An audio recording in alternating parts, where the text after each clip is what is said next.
Welcome to B'madzaji Ginonindwa. This podcast is produced by the Communications Department at the Anishinaabeg Nation. We will be focusing on the issues and initiatives in Anishinaabeg Nation territory. I'm your host, Lisa Abel. In this episode, we'll be learning a little bit more about Anishinaabemowin, our Ojibwe language. In June, I met with Barbara Ann Nolan, the Anishinaabeg Nation's Language Commissioner, our Anishinaabemowin Iniganwidod. As a vibrant first speaker of Anishinaabemowin, Barbara believes that people of all ages can be supported in language learning and revitalization. In her role as Anishinaabemowin Iniganwidod, she has an eagle's view of Anishinaabemowin revitalization across Anishinaabeg Nation territory. Anishinaabeg Barbara Nolan was formerly a member of Wikwemkong unceded territory and now calls Kitigan-Zibi home, where she and her husband raised their 5 children. Barb spent her early years with her family in Doganing, South Bay in Wikwemkong. She and her siblings then attended Spanish Indian residential school. Throughout this experience, she was determined to keep her Anishinaabemowin language and was fortunate to maintain connections with her family and community. She has spoken about healing from the trauma of residential schools. Barbara started her Anishinaabemowin revitalization work in the 1970s when she developed the first Anishinaabemowin curriculum used in the Sault Ste. Marie and Garden River areas. She has continued to teach Anishinaabemowin at the post-secondary and community level, including at Sault College, Algoma University, and Yale University. The Anishinaabemowin Immersion Instructors Program in Wikwemkong, and with the Anishinaabemowin Bodawe Committee in Nipigon. She also works with the daycare students and staff in Garden River, and she is also an elder in residence and cultural advisor at Sault College.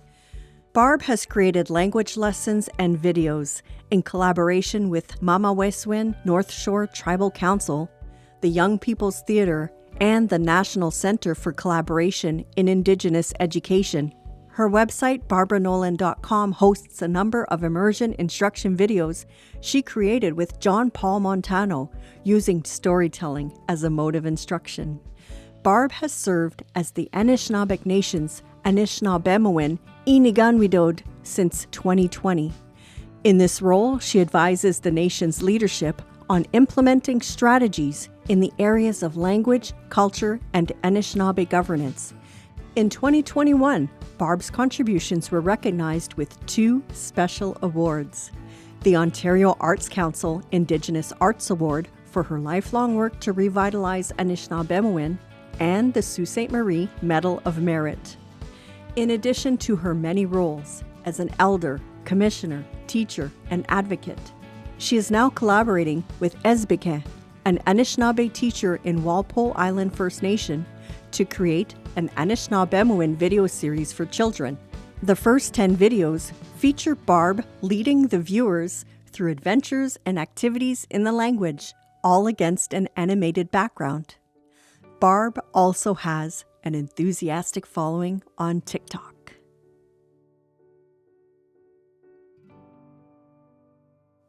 Today on B'madzaji Ginonindwa, I'm with Barbara Nolan, Anishinaabeg Nation Anishinaabemowin Language Commissioner.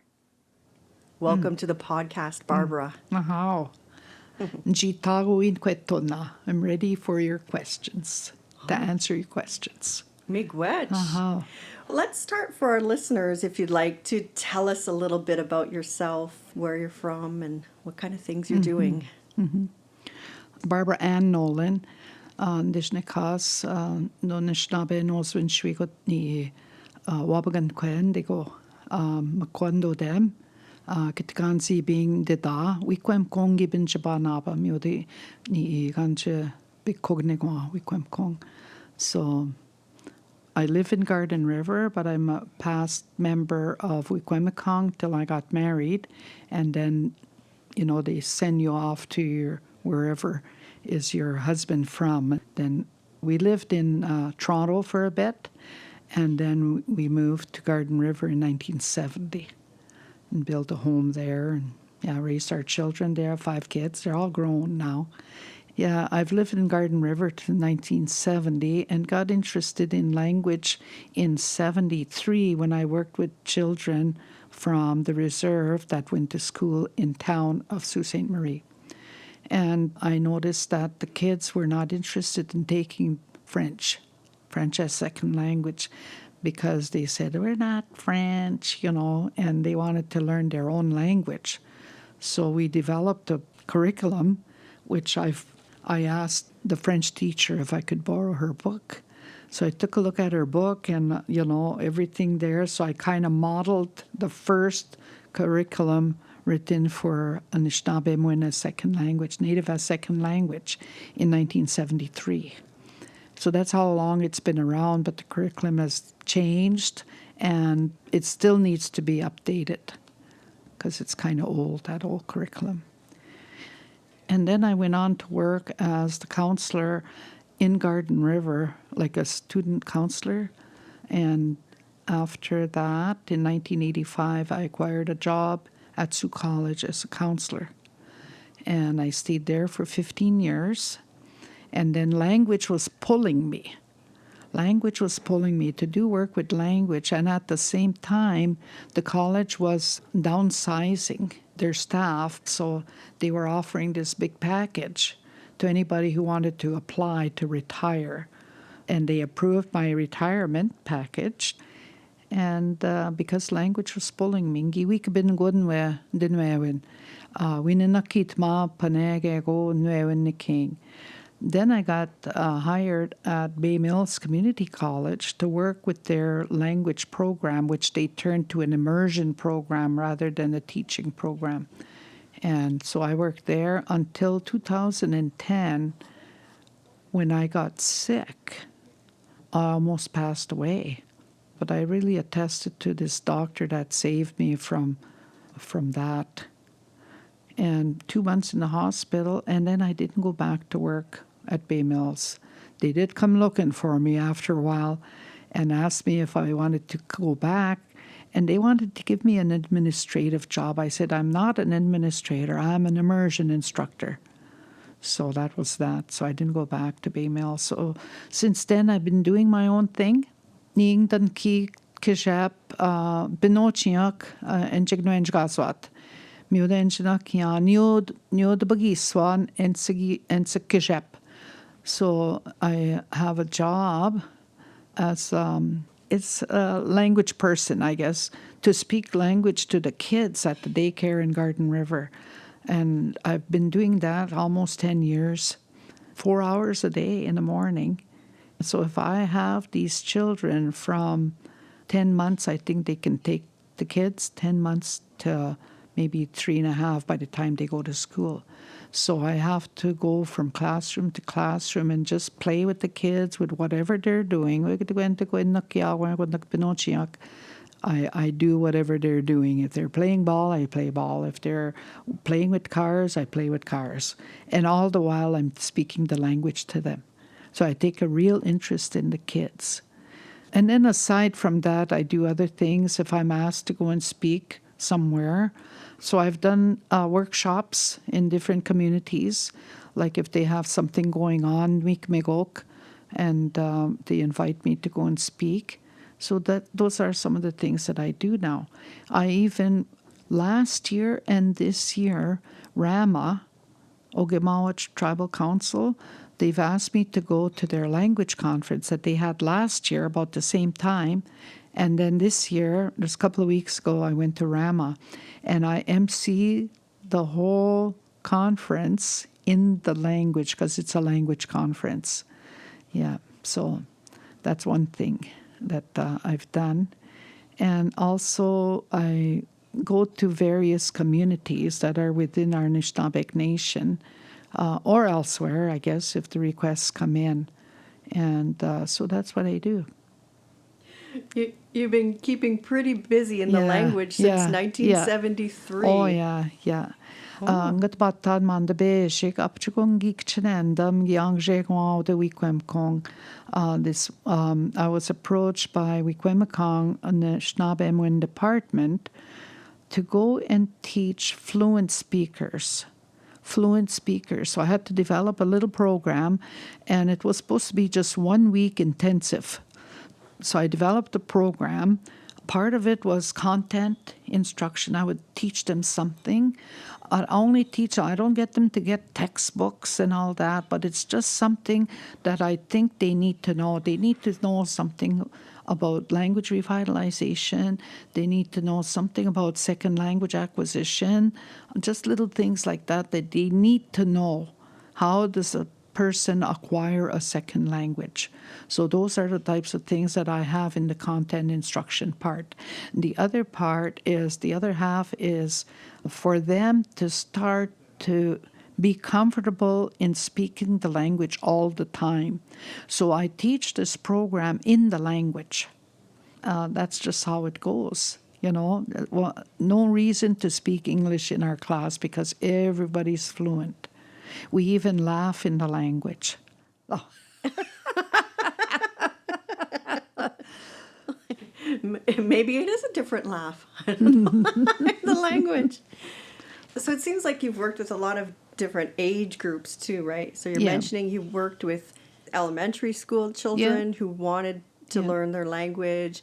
You're working with, I guess, almost toddler age, you're saying, like babies and toddlers, and then you're working with fluent speakers. So how do you find the results have been with the babies, the Binunjis you're working with? Are they really picking up Anishinaabemowin and then keeping up with it afterwards? Because I hear that point in your life, your brain is like a sponge, and you really are able to learn like multiple languages.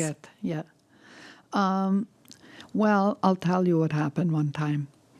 I was wondering that same thing myself. Are these kids getting it? And they are getting it. Like I don't teach them. I just play with them and do whatever they're doing, but I'm speaking the language all the time. And I'll even make up songs for them. Like if it's time to go outside, we sing a song about going outside. Ambe guchingshada, ambe guchingshada, ambe guchingshada, apjemin no gishgat. So things like that, eh? So then they learn these words, and when the teacher says that, like me, but not the teachers are not fluent, they're just learners themselves, but they pick up what I'm telling the kids. And on the same note, with a little kid, like I help them get dressed. There's lots of language time when they're getting dressed, when they're eating, when they're coming in from outside and getting them undressed. There's a lot of potential for language there. I'll say, button up your jacket. This is all in the language. Button up your jacket. I'll put your jacket on. Where's your hat? Okay, let's put your hat on. And I'm doing this all in the language. So they hear me and they see me point to the hat or point to their jacket, get your boots on. So they pick it up.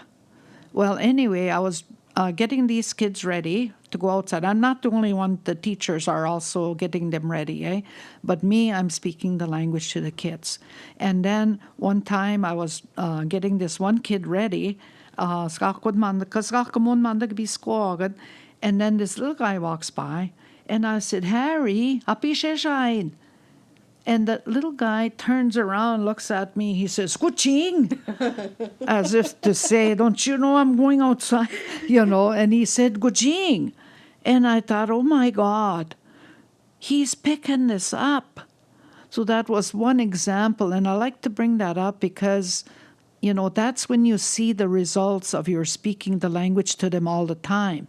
They're picking it up, and they will start using these little words that they know, and will start using them. When I teach adults, I tell them, you are my kids. You haven't heard the language.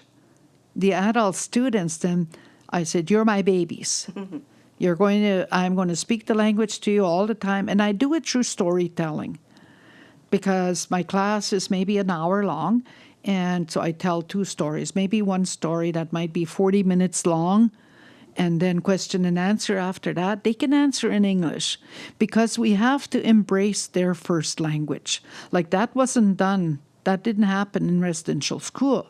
Our first language was Nishnabemwin. When we went there, we didn't know a word of English. And right away, we were strapped for speaking our language.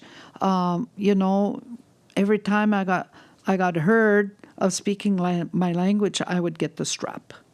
I don't know how many times I've gotten the strap at Spanish residential school, the girls, the St. Joseph Girls Residential School. And anyway, I never stopped speaking my language. I don't care how hard they hit me. I wasn't going about ready to give up my language. But we were only there for 4 years. We went home at Christmas time for a couple of weeks, and then we went home in the summertime. So I didn't lose that total disconnection with my hometown, which was Doganing in Wikwemikong, the far end of the reserve. Anyway, so...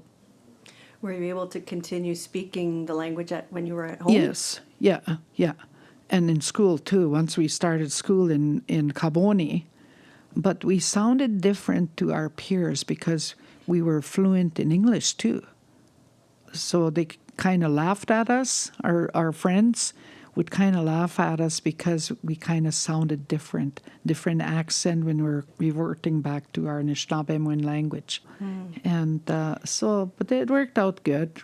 But I guess you're talking about now today is important of just respecting that somebody has a first language and helping them learn another language. Exactly. So I don't, when the students answer in English, that's okay. As long as they answer, if they have a correct answer, I say, it's not this shit. I got to praise these students up. I don't care how old they are.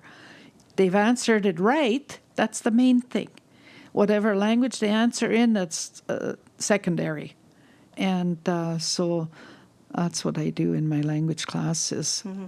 Yeah. After this early years immersion, then, are they continuing it on in grade school and beyond? Well, speaking? it depends what community it is. I really wish we could have immersion daycares, immersion elementary school, because you can produce speakers if you go in immersion style. If you go immersion, by the end of grade 8, those kids will be speaking Nishnabemwin. And in the meantime, they'll be taught in the language. Mm-hmm. They're going to be taught the curriculum in the language. But the thing is, we're lacking teachers that are qualified to work in the school systems, because you have to have an OTC. What does that stand for? Ontario Teachers Certificate, yeah. Okay. And we just had a meeting last week, as a matter of fact, with a group of Anishinaabe people, and OTC, the Ontario College of Teachers, is looking how they can help us. Yeah. And that's, is that a barrier? Because right now, that's at least a 2-year program, right? Or more. A barrier. Yeah. Some of those, I noticed some of the programs they offer in community are 3 years.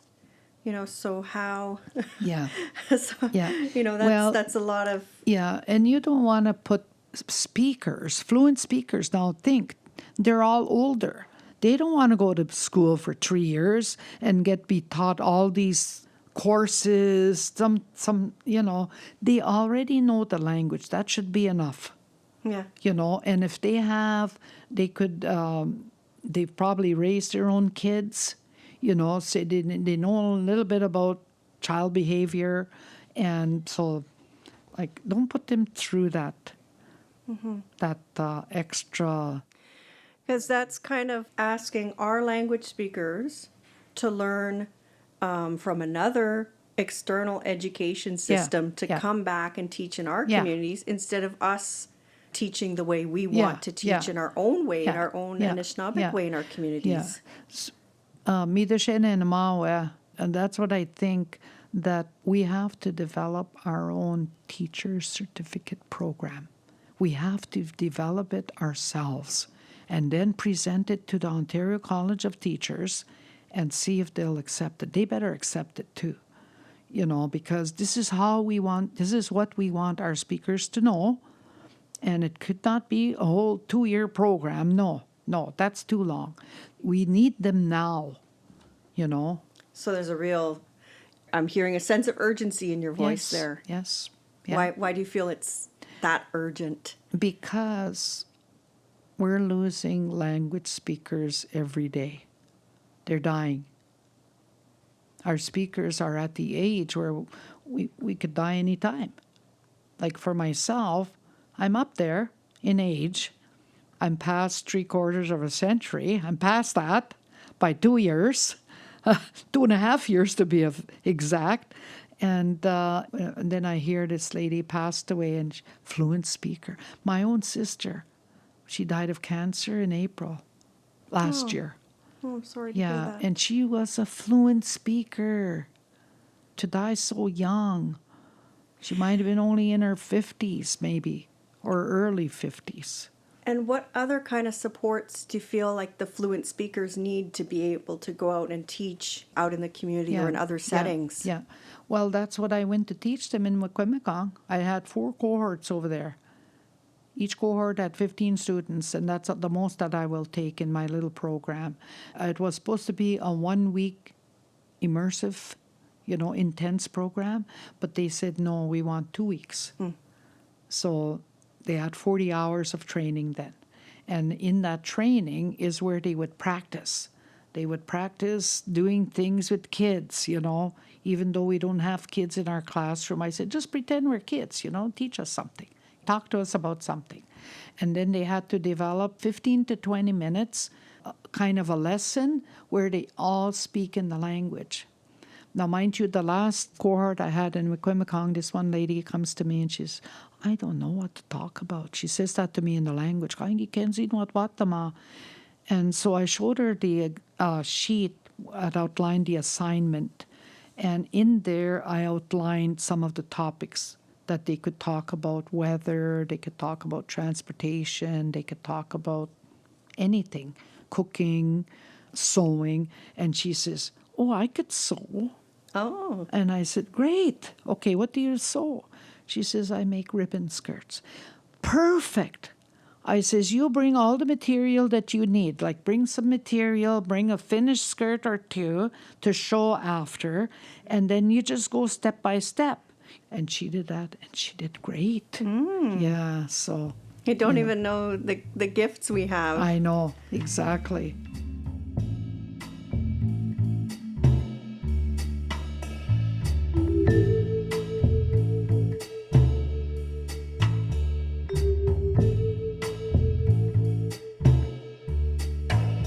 Anishinaabemowin has been a top priority for the Anishinaabeg Nation for a long time. At the 2006 Grand Council Assembly, Resolution 2006-11 was passed, declaring the official language of the Anishinaabeg Nation as Anishinaabemowin. The importance of Anishinaabemowin was subsequently integrated into the nation's governance documents. For example, Article 2 of the Anishinaabe Chinoknagewin states that our language is Anishinaabemowin and English is a secondary language. And the Anishinaabeg Nation's lawmaking powers, under Article 5, assert that the Anishinaabeg Nation has the inherent right bestowed by the Creator to enact any laws necessary in order to protect and preserve Anishinaabe culture, languages, customs, traditions, and practices for the betterment of the Anishinaabeg. As such, the Anishinaabeg Nation has been developing an action plan to support Anishinaabemowin as the official working language of the Anishinaabeg Nation Civil Service and create a language strategy for the benefit and use of all Anishinaabeg First Nations. This has included the establishment of the Anishinaabemowin Revitalization Department and the appointment of Barb as the Anishinaabemowin Commissioner. Barb chairs the Anishinaabemowin Revitalization Committee, shares advice on Anishinaabemowin use and revitalization, helps with translation and development of Anishinaabemowin terminology, and participates on other language committees at the regional and provincial levels. It's a big responsibility.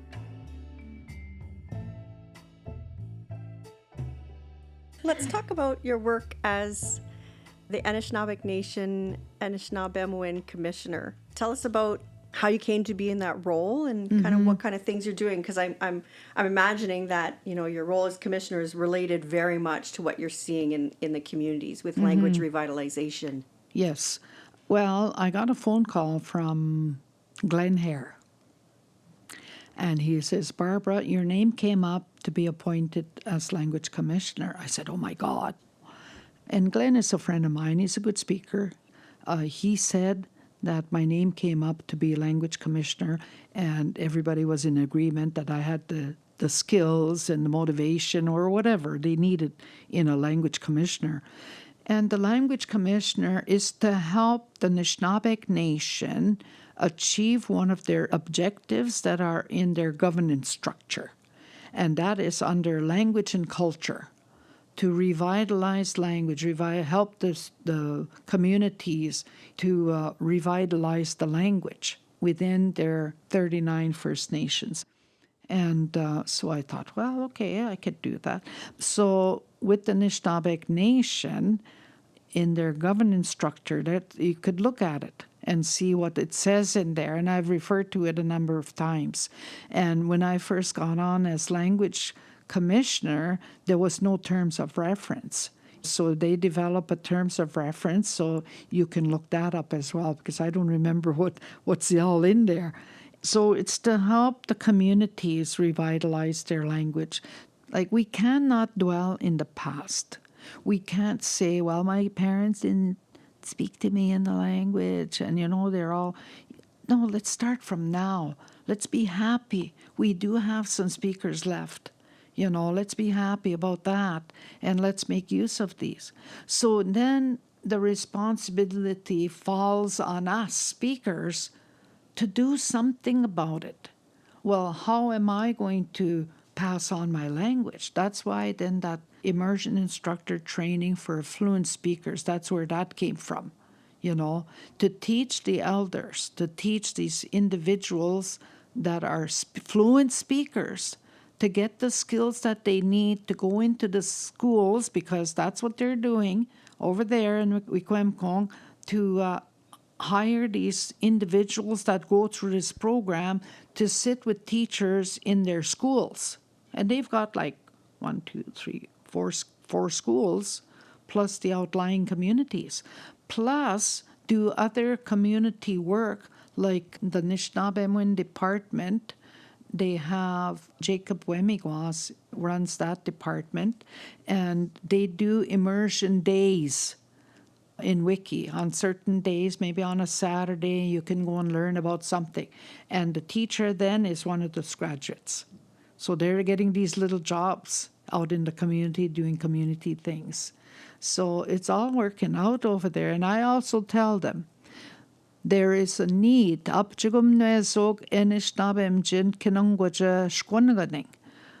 a need for speakers in our friends' other reserves, because they got no speakers.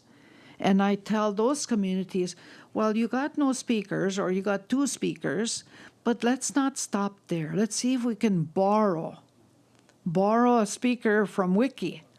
And they're willing to give that person a salary, give them a home. I've been offered jobs off reserve. They want me to move here. They want me to move over there. We'll give you a house and we'll put you on a salary. But all you have to do is do language stuff in our community. Now, that would be a good job for anybody, Yeah, any speaker, And there are speakers out there that have moved to the communities. There's one in Kedwenung, actually. And then my friend Isidore and Pat Ozalmek, they're doing wonderful things in Traverse City for the tribe there, the Grand Traverse tribe. Yeah. Okay. So I notice you're mentioning some of the program in Wikwemkong, and then are you noticing other language revitalization programs in other Anishinaabe communities? Exactly. They want to do things in the language. They want to do language things. So they will do either summer camps, and it's summertime, and the kids are out of school, so they're putting summer camps on, and they'll acquire speakers to come and do certain things with them. And they're doing workshops. They'll even have a language conference, They had a language conference in Rama, 2 days. All the language speakers in the area, plus all the people that are interested in language, they come. So they are motivating community members. Christian Island, they're doing wonderful things over there. And it's popping up. I can see it. And I'm not going to say it's because of me, but, I go there and I pump them up. Come on, let's do good things in language. So are you feeling optimistic about Yes. our language? Very, very. I can see, like, through the kids at the daycare, you can have a fluent daycare, immersion daycare. And they do have one in Rama. And the chief, I was talking to him yesterday, and he wants me to go there for a week just to go and be with them in the daycare. He said it could be 4 hours every morning, but because after lunch they go to sleep, and when they get up, they're all going outside. So in the morning, it's a good time to go. And I even go outside with the kids and play with them outside, And then there's a group that's called Eshkinishnabemjik. These are young adults that are getting the language. And they had a 2-week immersion setting, and they used Laurentian University as their home base because they have residents there, and then they have classroom area where they do classroom things. And they asked me last year to go for 2 weeks, but I couldn't go for 2 weeks because I was just finishing off Wiki's 2-week program over there. And I told him I could go only for 1 week. He says, okay, come for 1 week. So they put me on their schedule, and all I did was storytelling, 1 hour, then I'd have an hour break, and then storytelling again. So I'd have 3 sessions, maybe a day. So that worked out good. I was really impressed with these Eshkinishnabemjik. They stay in the language all day. If they don't know how to say it, they don't. They might ask, okay, on paper, they might write it, but at least they're not speaking English. And I was really, really impressed. But, it must be hard. I have not put myself in a position to go and learn another language to see how they really feel, because I can't remember. I got strapped, remember, for speaking my language. So I can't remember what happened to me when I started understanding English, And I picked it up somewhere because I was able to speak in English by the time I left there. And I could write English, And so... Maybe, I guess the challenge today is that we're in mostly an English environment. Yes, exactly. Yeah, everything's in English. Radio, TV, everything is English, It's all around, and it's not going to go away. And if we have people that are really determined, I want to speak my language, and I'm going to get it any way I can. But I know that I have a whole presentation on language acquisition. How do I acquire a language? You can acquire a language by doing this, by immersing yourself in the language, by just doing immersion stuff, eh? The other way to language, but you're not going to become a speaker, is learning it, And today we teach it in schools, but they're only 20 minutes, 30 minutes. How can we produce speakers 30 minutes a day? It would need 8 hours, 10 hours a day immersed in the language.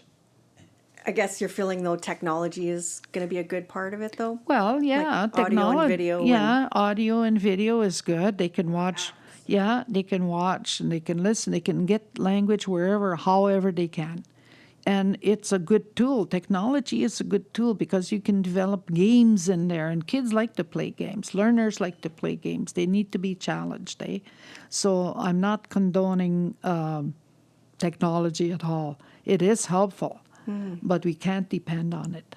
Right. We have to, and that's where the speakers say, well, how can I help then? And they feel useless sometimes. No, I tell them, you know how rich you are? You're fluent in the language. You're one of the few. Wiki, they have quite a bit. I trained 4 cohorts of 15, so that's like 60. Yeah. Yeah. I heard you're also doing a video series for children in the language. Can you- Exactly. Yeah, tell us about that project. Okay, I'm looking at the kids at the daycare. When it's raining out, like pouring rain, they don't go outside. So they turn on this great big TV and they sit in the middle room, large room, but they're all in English. There's no Anishinaabe videos for children. And this was in the back of my mind for many years. I got to do videos for kids because that's how I'm going to leave the language, through videos. I do have videos for adults on barbaranolan.com. I have a website. And this gentleman, John Paul Montano, helped me. He's the one that built that website. And he told me, well, better start video recording yourself then, and I'll put them up for you on that website. So that's still on. But I've been looking for somebody to record my videos, my children videos, and I've been watching kids' videos myself, like Miss Rachel. There's a program out there for kids, Miss Rachel, and she's a lady. She's Miss Rachel, and she does all these funny things. And so that's where I got the idea of how to do it then. I have to be exciting. I have to be motivating. I have to, include all that. So I'll need somebody to make these videos for me. I can provide the story or whatever, the video, and I can provide that language. But I need somebody to put the background, animated background, with the music and everything. But I found this fellow in Kedronong, Walpole Island. I found this fellow when I went to present over there in Kedronong in November. And then we were just sitting around talking at break time, and he showed me his website on YouTube. And he has some work on YouTube, but it's not total language. He'll do some in however much he can because he's a learner. And also, he says to me, I can make you videos like this, Barb. I says, you could? I said, where you been all my life? Happy shite. Anyway, and he said he wouldn't charge me, but I'm trying to fundraise because I know how expensive it is to get these videos made. It's expensive. I've researched it on the computer, Google. I've searched how much person would cost to develop a 3-minute or 1-minute video, 2-minute video, 3-minute. It's all, and it's a lot of money. So I've been fundraising, and Anishinaabe department through the Anishinaabe Nation, they covered the first 5. Oh. And so I've been able to give him some money. So, and then I started proposal writing for grants. So I'm still waiting to hear back from them. But anyway, so I said to him, what are you doing during your Christmas break? And how long are you on break? He says, we're off until January the 7th. I said, okay, how about I come down there and you record me, just record, and you'll have material to work from, and then you can do the rest because he had a green screen behind me, and that's what you need if you're going to put animated pictures behind you. Okay, so he's got all that, and he's got a lighting. His brother is the lighting master. He controls the lights and everything. So I went down there on January the 2nd. I found my way to Kedronong again. So we spent January 3rd, 4th, and 5th just recording. So he's got all these clips. And then I pretend the kids are sitting in front of me. Ani nichkiek, or Ani anishnagegino kitchenenda, things like that. So they see me and they know I'm greeting them. And kikchenendam, and I would go like this with my face and put a happy face on. Are you happy? And so I just continue like that. So maybe one little video clip might be about wild animals. So he would put a forestry background behind me. And then I say something like, Ani wanish mampiedat megwem tigwaka. Who lives here in the forest? There's no English in these videos now, and I'm not doing any subtitles either. We're just going to leave them because kids pick up anyway. When they hear, if they watch those videos long enough, often, they will pick it up. They will start to know what Miigwech Tikwaqa means. Forest, hey? When ishman piedad Miigwech Tikwaqa, shh, bekayak. I would go like that. And then I would say, nishke wede baby maset, badas maset. And it would be a bear maybe. Oh, makwa, ani makwa. You know, and the bear would walk by. The animated bear would walk by, eh? And then next would be the moose or whatever. So there would be wild animals in that little video clip. Okay? And then and the last one to come walking by is Sabe. Oh. Sabe would come on, yes, I'm afraid. You know, stuff like that. Eh? So that's one. It could be 3 minutes, you know. And another one would be about farm animals. So in the back of me would be projected a barn.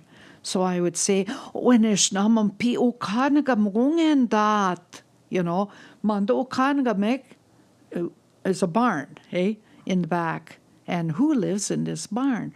So then I would go through the animals who live in the barn. So that's all about these. It could be weather, it would be clothing, it could be any little topic that I spoke about, okay? He dresses me up too in whatever. Like the second time I went back, March break, and he dressed me up. He had these outfits. I had to squeeze into one, and I'm underwater. He says, pretend you're underwater, and then what kind of life is under there, you know? And it's been fun working with Espequin. Yeah. So he has 3 of them ready, full ready. I showed one yesterday to the group. He messaged me, must have been that morning. Like I was just excited, you know, I'm telling everybody I'm so happy, you know, because I'm happy there's finally these 3 videos are ready. And I would get a chance to show them there, but I didn't want them to go live stream yet because they're not going public yet. I'm waiting until I have a premiere event. I'm going to have a premiere event, Bakteng at Xinghua Kinomage. And that's where they've allowed me to use the space there. So we're going to have ceremony, we're going to have this, and then the invited guests will all come and have a feast after. And then I'll show these 3 videos there. Yeah. Wow. So there's some things to be optimistic about. Yes, exactly. When I look at the kids, when I look at the Eshkanishnabemjik, they're starting to speak the language. They are speaking the language. They have a ways to go yet because there's little things in the language that you don't pick up right away, like how a normal Nishnabemwin speaker speaks. Eh? There's all these little words in there. Misodigisha. You know, all these little nuances, they call them, or something like that. There's little words, you know, that they need to know where to put them. And you can't think about it when you're going to be, like, if you think about, what am I going to say to Barbara when she comes in? Pish, I'm going to ask her where she went yesterday. Pish, Wabang, do I say Wabang or Chinagua? Like, they're busy thinking about what to ask me. In the meantime, I'm standing there waiting for them, you know. You can't think about, you just got to blurt it out, even if it's not right, you know. And as a individual that knows what to do with things like that, like you can't say, that's not how you say that. We don't ever say that to a learner.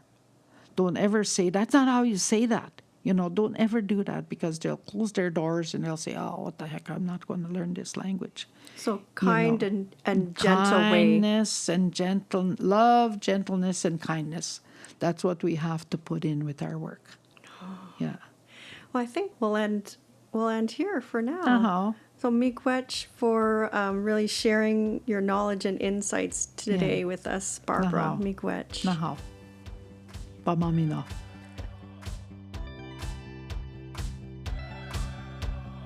Miigwech to Barb Nolan and to the Anishinaabeg Nation's Anishinaabemowin Department. Remember, Barb's new children's video series will premiere in August 2024. Keep an eye on the podcast description and the Anishinaabeg Nation's social media for links to the videos once they're available. You can also check out the podcast description for a link to an Anishinaabemowin calendar as well. This episode includes the song Brothers by Wolf Saga and Chippewa Travelers and Embracing Beauty by Justin DeLorme, licensed through Nagamo Publishing, and the track Vibing Over Venus by Kevin MacLeod. Chimigwech for listening to this episode of Bemadzajig Ginonendwa. Until next time, Bama P.